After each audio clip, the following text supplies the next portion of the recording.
মাতা নালিশের পর নালিশ শুনে মা একদিন বকা দিলেন, অনেক ভর্ৎসনা করার পর দুরন্তপনার বললেন, মাঝে মাঝেই অসহিষ্ণু হয়ে উঠতেন। মহাপ্রভু কি মাঝে করেছেন? মাঝে দু একজন প্রতিবেশীও মায়ের আবার এই উচ্ছিষ্ট আদিক্ষেতা করে কে নিমাইয়ের দুষ্টুমির বিরুদ্ধে তার কাছে প্রমাণ করার জন্য মৃদু একটি নালিশও উচ্ছিষ্ট হাঁড়ির উপর দিয়ে জানাতেন। বসলেন। মা এইভাবে বলছেন, একদিন এটি কি খুব করছিস? রেগে গিয়ে যাই হোক, ছেলেকে ভিডিওগুলো অনেক পাঠালাম, তোমরা ভর্ৎসনা সবাই দেখো, যদি করতে ভালো করতে লাগে ছুটে লাইক করো।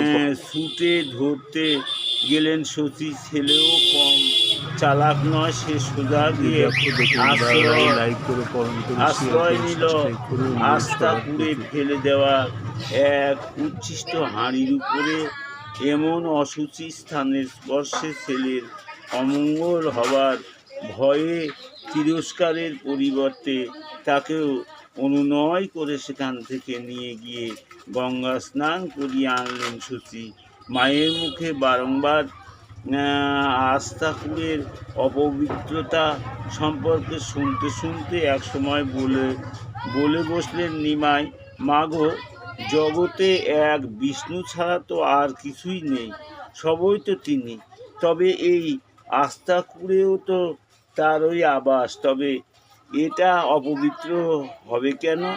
ইতিপূর্বে সর্বং বিষ্ণুময়ং জগৎ, এই ব্রহ্মজ্ঞান সম্পন্ন তত্ত্বকথা শোনা ছিল শচীর। এত ছোট ছেলের মুখে সেই কথারই এমন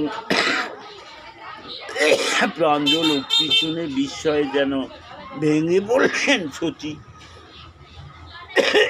কিন্তু এ মুহূর্তের জন্যই সঙ্গে সঙ্গে ঈশ্বর মায়ার আপন পুত্রের ঐশ্বর শক্তিতে বিস্মিতা হলেন জননী।